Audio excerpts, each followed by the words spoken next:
여러분, 백종원 씨가 출연했던 여러 방송 프로그램이 있는데 그 중에 하나 제일 처음에 그 골목식당, 여러분 잘 아시죠? 저도 그거 되게 흥미로워서 많이 즐겨봤던 기억이 있습니다. 시들해진 그 골목 상권에 활기를 이렇게 불어넣어주면서 아주 인기를 끌었어요.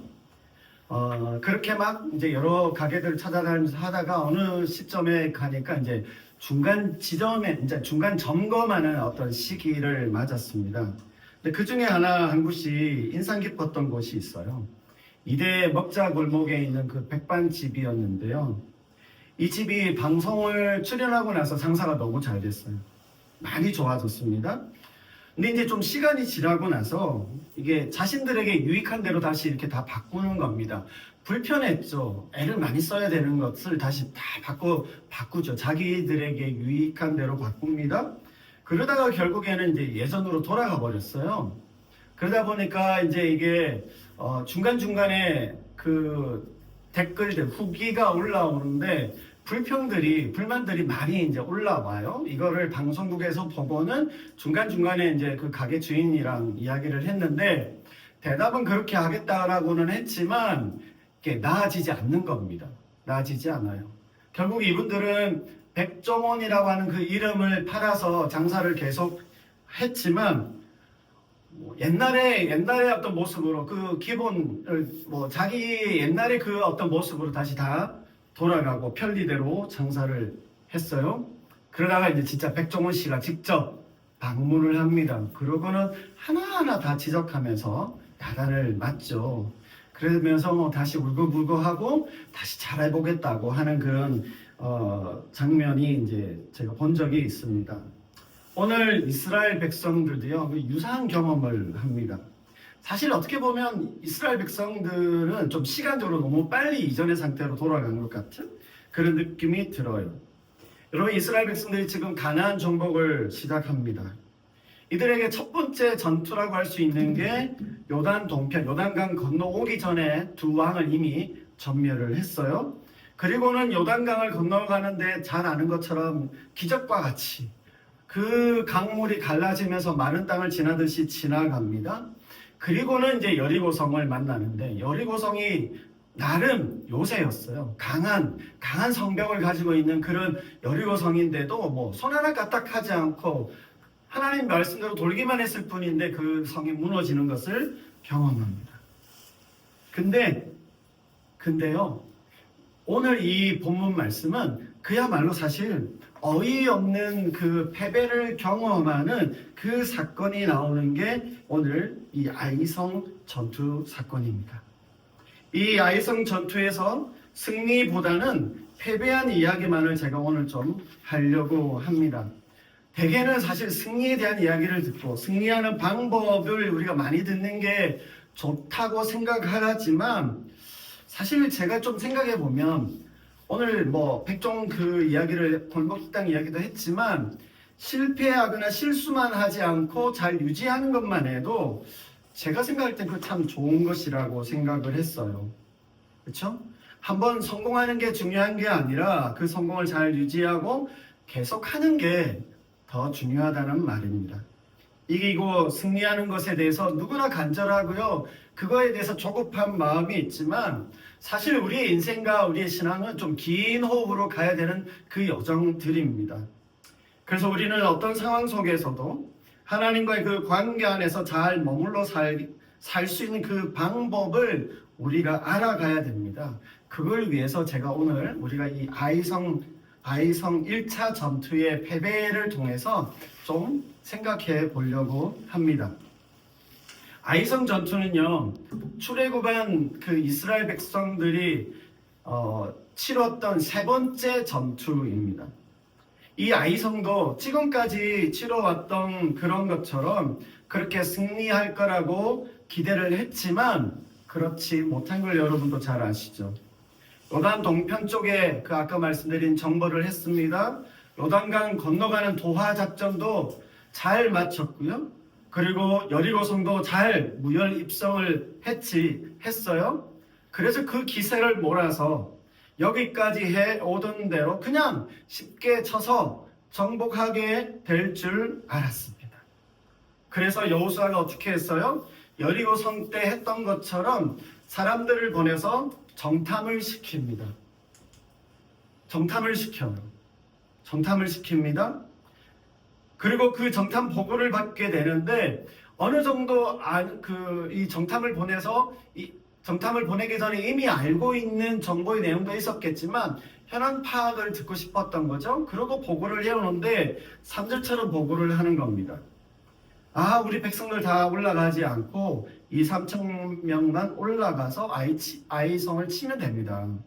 그들은 소수고 모든 백성을 그리로 보내서 수고롭게 할 필요가 없을 것 같아요. 다 올라가지 말자는 거예요. 그들 소수예요. 지금 이스라엘 백성들보다는 분명히 작습니다. 제가 뒤에 설명할게요. 그러니까 2-3천 명 정도만 선발군 정도만 올려보내도 충분히 이길 수 있다는 겁니다. 굳이 모든 백성이 올라가서 그런 수고할 필요가 없다. 최선을 다 안 해도 그 정도만 해도 충분히 제압 가능하다라고 생각을 한 거죠. 이렇게 이야기하면 또 최근에 우리 어떤 사건이 여러분들 떠올렸을 텐데요. 아무튼 그 기세를 몰아서 아이성도 손쉽게 이기겠다는 생각에 모두가 다 공감을 했어요. 근데 결과가 어떻게 됐어요? 의외로 처참한 결과를 맞이합니다. 36명의 사망자가 생기고 쫓겨나죠. 36명이니까 많이 죽지 않아서 그래도 다행이 아닌가요? 라고 생각할 수 있겠지만 여러분 지금까지 전투에서 사망자가 없었어요. 사망자가 없었는데 여기 사망자가 나타난 건 엄청난 그 충격이 있는 거죠. 심리적으로 굉장히 크게 다가올 수밖에 없는 게 이 1차 아이성 전투다라고 할 수 있습니다. 그래서 5절에 뭐라고 이야기합니까? 그 두려움이 엄습해 와서 이스라엘 백성들의 모든 마음이 완전히 주눅이 들어서 마음이 녹았다. 물같이 되었다. 이렇게 표현하고 있습니다. 여러분 이 표현 어디서 보았죠? 여리고성을 정탐할 때 라합을 통해서 들었던 말, 지난주에 우리가 했던 거기 나오는 본문에 보면 여리고 사람과 가나안 주민들이 다 그 마음이 녹아져 있다, 두려워한다라고 하는 그렇게 들었던 말을 여기서 이스라엘 백성들에게 사용하고 있는 겁니다. 자, 그러면 이 아이성 정복의 이 1차 전투의 패배 과정 우리 한번 살펴볼 텐데, 조금 더 살펴볼 텐데, 이 패배 과정은 생각보다는 단순합니다. 어떤 문제가 있었냐? 6장 27절 바로 7장 바로 앞에 보면 어떻게 말하고 있냐면요, 좀 확연히 분위기가 달라요. 6장 27절에는 여호와께서 여호수아와 함께 하시니 여호수아의 소문이 그 온 땅에 퍼지니라. 그러니까 온 땅에 여호수아의 소문이, 이스라엘에 대한 소문이 다 퍼졌어요. 하나님에 대한 소문이 정말 다 퍼졌습니다. 상승세라는 겁니다. 뭔가 상승세, 이 기세가 올라가는 중인데 7장 1절의 말씀은 이것과 조금 정반대의 어떤 분위기를 보여줍니다. 여기 보시면 이스라엘 자손들이 온전히 바친 물건으로 말미암아 범죄하였으니 아간이 온전히 바친 물건을 가졌다. 그래서 여호와께서 이스라엘 백성들에게 진노하셨다. 이렇게 말씀하고 있습니다. 여기 온전히 바친 물건이란 말이요, 원어로는 헤렘이란 단어인데 여호수아서의 주요한 주제 중에 하나가 이 헤렘입니다. 헤렘을 잠깐 말씀을 드려야 되는데요. 헤렘은 전적인 바침이란 뜻이 있어요. 그러니까 정복 전쟁에서 모든 전리품을 하나님께 바치는 행위를 말합니다. 건물이나 가축들을 불사르고 여성이나 유아까지도 다 포함해서 모든 사람을 다 전멸시킨 것, 진멸하는 것을 말합니다. 근데 이렇게 하면 항상 이 헤렘은, 하나님의 이 헤렘 전쟁은 항상 이게 좀 질문이 생기고 이해가 사실 쉽지 않습니다. 왜냐하면 당시 문화에서는 그렇게 일어나는 일인데 오늘날에는 참 쉽지 않아요. 그럼에도 불구하고 이게 사실 생각해 보시면 팔레스타인을 공격할 때 이스라엘이 하마스를 공격하는데 폭격을 하다 보면 거기 주변에 있던 여성들과 유아들, 그래서 이 팔레스타인에서 희생자 중에 아이들이 정말 많아요. 아이들이 많아요. 그런 것처럼 좀 우리가 현대 관점에서 보면 그런 것처럼 잔인한 거 아닌가? 하나님이 무자비하시고 사랑이시라고 하는데 이거 뭐지? 라고 하는 생각을 우리가 할 수밖에 없습니다. 그래서 조금 더 설명이 필요한데 이 하나님의 헤렘에 대해서 제가 조금 변증하는 말을 조금 이제 드리려고 합니다. 이해를 가지기 위해서 이 진면이라고는 하지만요 반드시 대량 학살만을 의미하는 게 아니라 내쫓아내는 것까지 포함되어 있다라고 하는 겁니다. 그러니까 많은 경우 이 진멸이라고 할 때 추방이라고 하는 그런 어떤 그런 형식으로 이루어질 때가 더 많다라고 하는 거예요. 아까 앞에서도 말씀드렸고요. 그래서 이게 뭔가 완전히 적을 소탕했다라고 했을 때는 사실 다 죽였다는 것보다 그들을 다 쫓아냈다, 밖으로 다 밀어냈다라고 하는 의미입니다. 여호수아서에서 보면요, 이게 모두 파괴하고 불살라 바쳤다라고 하는 의미에서만 이해할 필요는 없다라고 하는 겁니다. 근데 그럼에도 불구하고 이 성경에 보면 대량 학살, 정말 모두를 다 죽여버리는 그런 사건이 본문에 나오긴 합니다. 근데 이때에도 우리가 정확하게 좀 다시 조금 이해할 필요가 있는 게 뭐냐면 하나님의 심판의 수단으로 이런 어떤 헤렘이라고 하는 게 있었다는 걸 기억할 필요가 있어요. 가나안 전쟁은요 분명히 하나님께서 이스라엘 백성들에게 약속으로 주시는 언약의 땅으로 이스라엘 백성들에게 선물로 주시는 건 맞아요.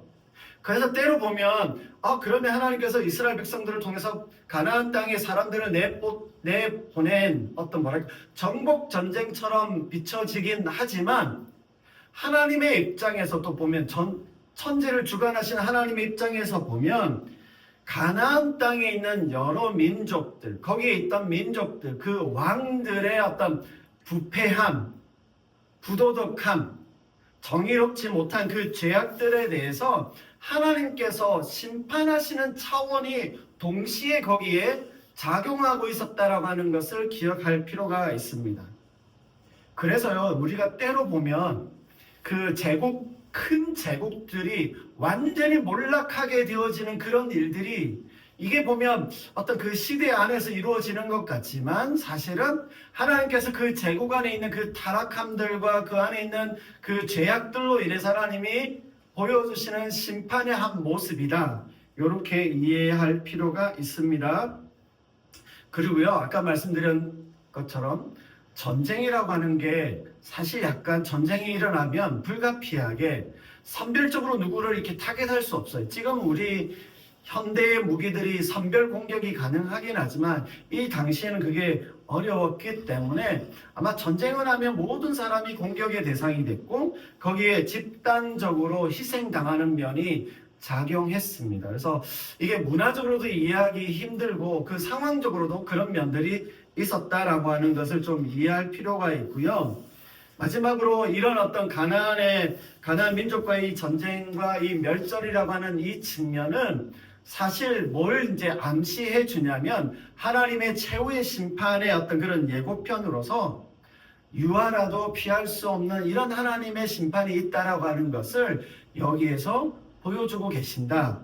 이렇게 좀 이해를 하시면 좋겠습니다. 이게 이제 헤렘에 대해서 가지고 있는 의문들, 이게 계속 뒤에도 나옵니다. 그 가나안 족속들을 쫓아낼 때 이게 생각할 수밖에 없는 부분이라 제가 이 정도 정리를 좀 해드려요.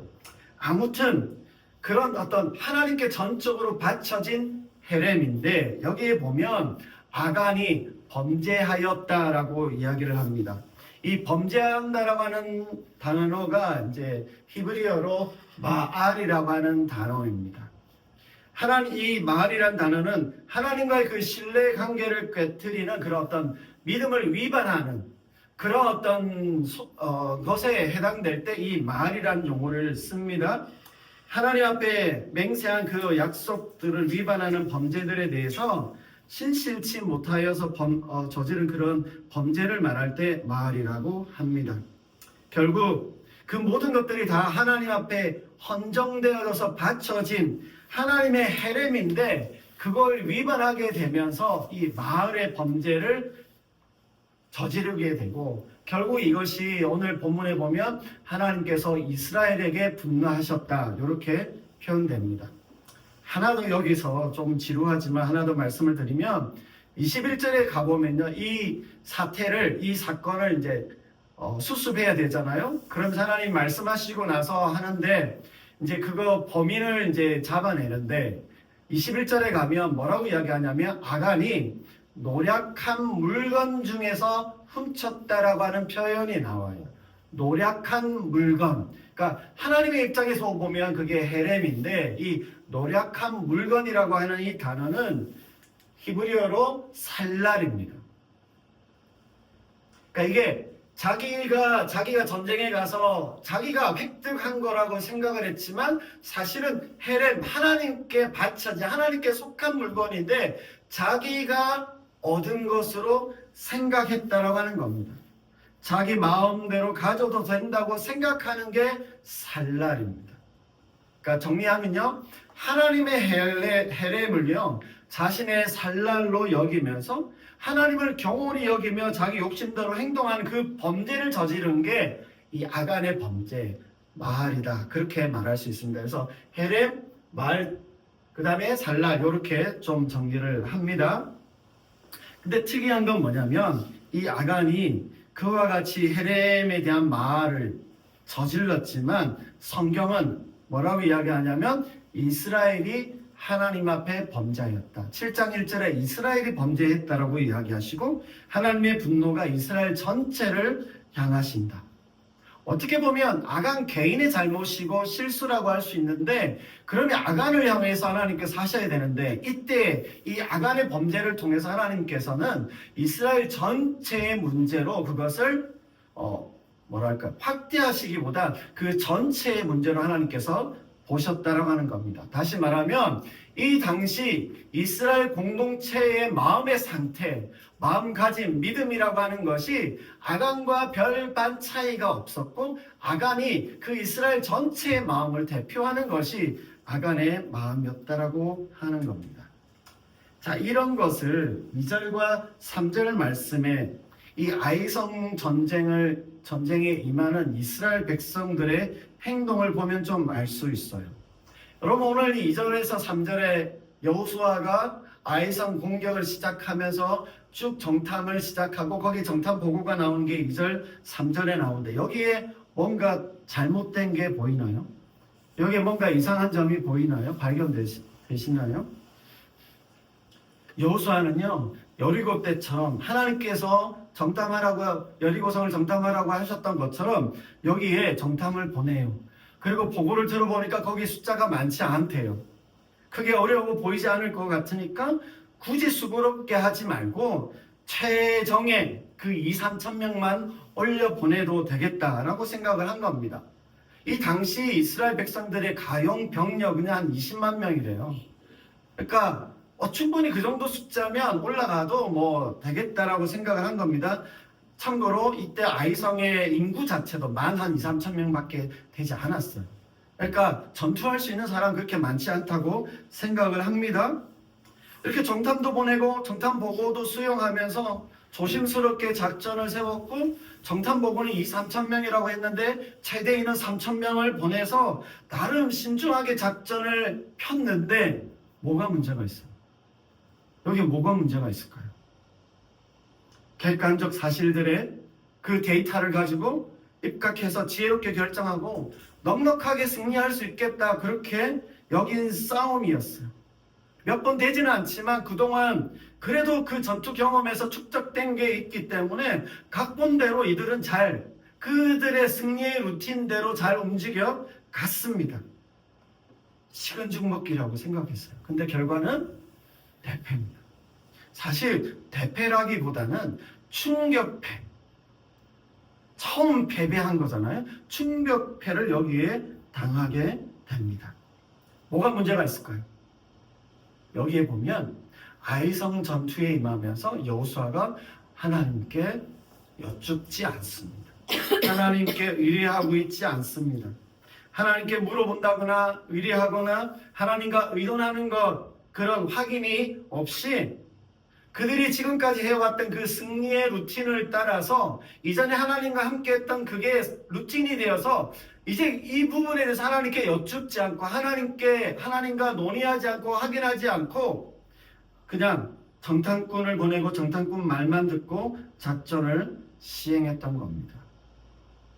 여러분들이 이 여호수아가 기도를 하지 않았다라고 생각하지 않습니다. 기도 그 자체보다는 이 아이성 전투에 임하면서 여호수아 그 마음 안에 이스라엘 백성들 안에 하나님의 주권과 의지하는 그 모습이 보이지 않는다는 거예요. 그들 안에 오만과 기만이 여기에 보인다라고 하는 겁니다.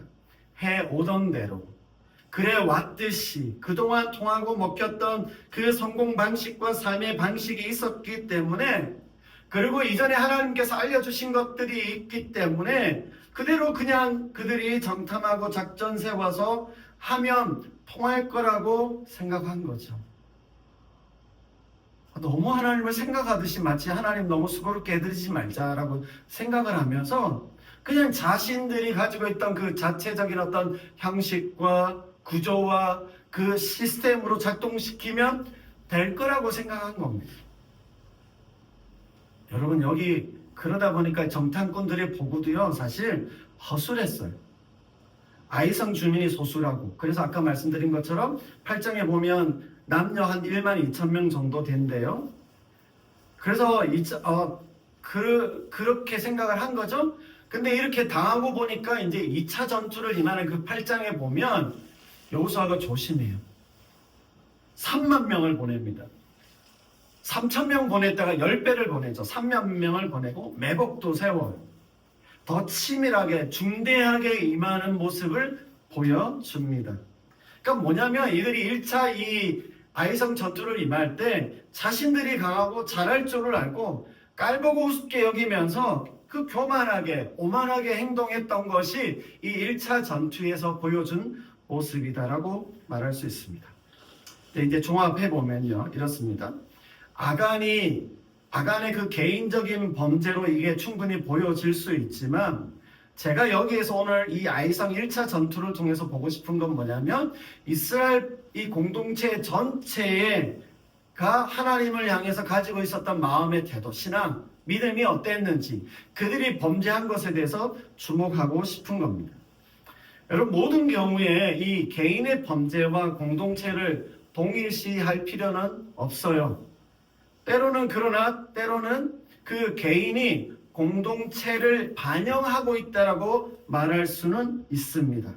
왜냐면요, 오늘 이 여호수아의 모습을 통해서도 그게 보여지고요, 정탐꾼들의 이 정탐에서도 그것이 보여지고 있다라고 하는 것이고, 이 1차 전투가 끝나고 나서 여호수아가 하나님 앞에 참여하면서 눈물로 이야기하는데 그 내용도 보면 사실 너무 징징거리고 하나님 앞에 어린아이같이 반응하고 있는 것, 그 모습들이 6절에서 8절에 쭉 나옵니다. 그러니까 이들이 얼마나 하나님에 대해서 가지고 있었던 신앙, 믿음, 태도가 어떠했는지를 좀 볼 수 있었습니다.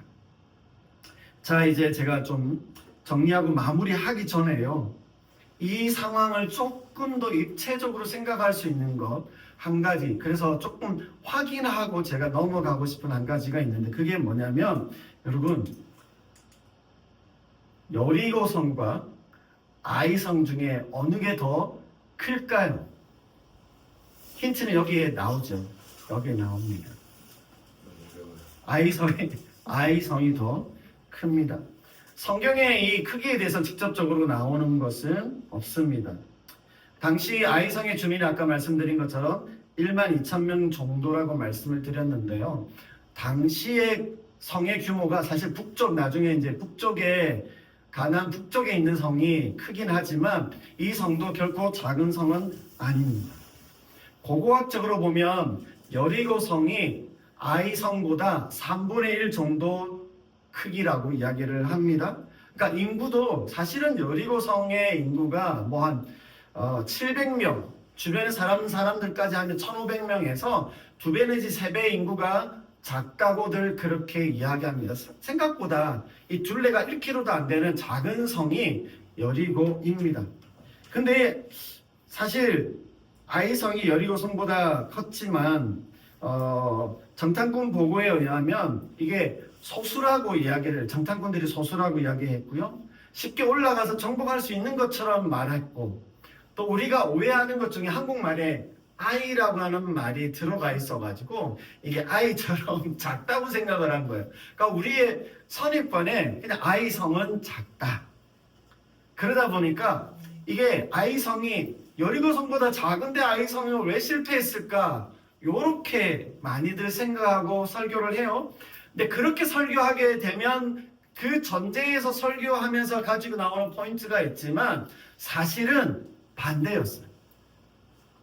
아이성이 더 큰데 여리고성 때는 이제 내용은 그런 겁니다. 여리고성 때는 이스라엘 백성들 얼마나 신중했어요. 조심조심하고 두렵고 떨리는 마음으로 그 작은 성을 상대할 때는 그렇게 했는데 더 큰 성, 2배 내지 3배 정도 큰 성을 치러 갈 때는 만만하게 본 거예요. 우습게 보고 조금만 올라가도 된다고 생각하고 허술하게 생각을 한 거죠. 왜 그랬을까? 왜 그랬을까? 왜냐하면 여리고성은요, 요단강을 건너고 가나안 땅에 들어오면서 맞이하는 첫 번째 성이었어요. 성 자체는 작지만 그 성은 꽤 요새였습니다.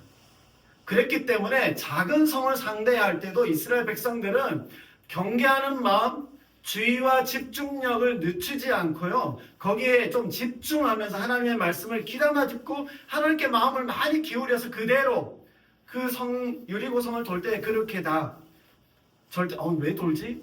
몇 번까지 해야 되는 거야? 이러지 않고 하나님 말씀대로 다 순종했어요. 작은 성에 대해서.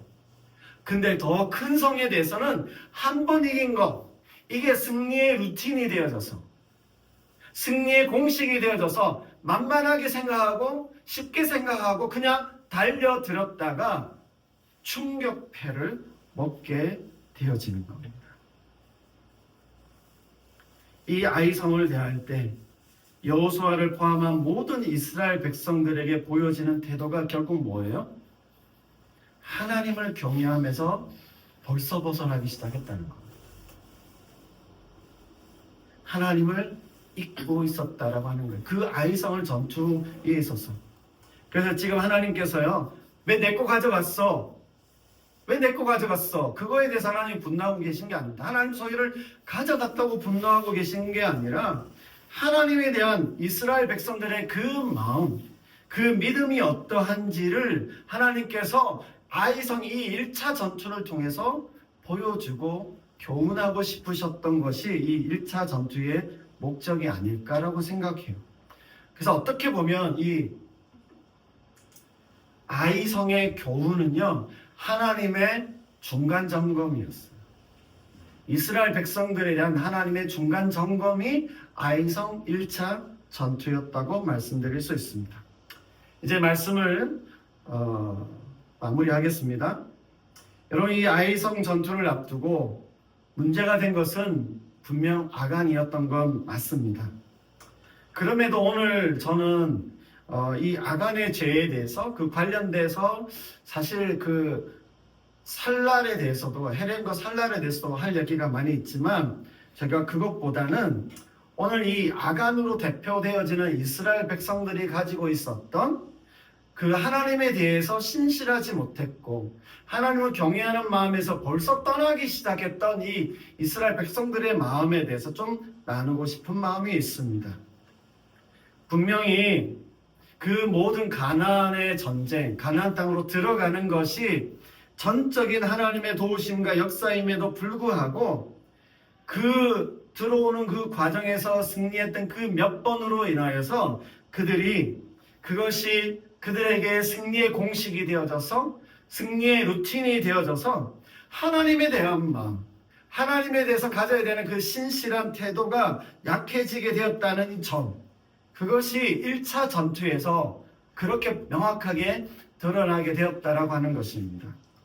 정탐꾼들은요, 그들 자신들의 실력과 능력으로 알고 자신들이 뭔가를 이룬 듯이 교만하고 오만했습니다. 여호수아도 여기까지 해오던 대로 그냥 하면 되는 줄 알고 굳이 이런 것을 하나님께 묻지 않고 의지하지 않았습니다. 여러분 우리 삶에도 이런 모습들이 있어요. 뭐 굳이 뭘 먹는 것까지 그렇게 물어야 돼요. 뭐 여러분 그럴 필요까지는 또 없어요. 그러나 사실 중요한 건 뭐예요? 제가 생각할 때 하나님을 향해서 우리의 마음이 그 하나님을 향해 마음을 기울이느냐, 하나님을 향해 우리의 이렇게 마음을 기울이냐라고 하는 것이 중요하다라고 하는 겁니다. 물었냐 안 물었냐 이게 중요한 것보다 하나님과의 관계 안에서 늘 그 이기는 방식 안에서 행하였던 것이라고 할지라도 내가 정말 주님을 경외함으로 그분을 인지하고 바라보고 기도하고 또 그 기도를 통해서 흘러오고 흘러가는 그런 영적 삶의 방식이 이 이스라엘 백성들에게는 더 필요했던 것이고 우리에게도 마찬가지다라고 하는 것입니다. 저는 오늘 이 아이성 1차 전투의 실패 이것이 주는 그 교훈을 좀 생각하면서 하나님에 대한 마음, 하나님을 존중하는 그 하나님 여호와 경외에 대한 것을 떠올렸습니다. 여러분 하나님을 경외하는 게 뭘까요? 하나님을 경외하는 마음은요 기본적으로 하나님을 향하는 마음, 하나님을 향해 마음을 기울이는 데서 시작된다고 생각합니다. 하나님을 존중히 여기며 경외하는 신앙은요 우리의 삶의 그 현장과 일상에서 하나님을 의식하는 겁니다. 하나님을 생각하는 것이고요. 하나님을 바라보고 기대하며 기도하는 마음으로 우리의 마음과 전인격을 하나님께 기울이는 겁니다. 아간은 물론 여호수아가 놓친 것도 또 그 장로들과 백성들이 잊어버린 것도 전략이 없다는 거, 전략을 놓친 거 아닙니다. 용맹이 부족했던 거 아닙니다. 하나님을 경외하면서 비롯되어야 하는 하나님과 동행하는 그 의식이 그 마음이 잊어버린 바 되었다라고 하는 것이 문제다라고 하는 겁니다. 일상 속에서 하나님을 인식하고 바라보는 그 믿음과 신앙이 없었던 것입니다. 하나님께 더 가까이 하는 것, 하나님께 더 가까이 하고 하나님과의 관계 안에서 그분을 향하는 우리의 마음이 더 기울여야 한다라고 하는 것을 기억할 필요가 있습니다. 사랑하는 여러분, 여러분이 지금 마주하고 있는 것, 만나게 되는 것이 여리고 성일 수도 있고 또 아이 성일 수도 있습니다. 뭐가 됐든 중요한 것은요, 우리가 여호와를 경외하는 그 경외함에서 잘 머물러 있어야 한다라고 하는 사실이에요. 우리 삶과 일상이 깨어지거나 틀어지는 그런 경우들, 그런 시간들이 우리에게 오기도 하고요.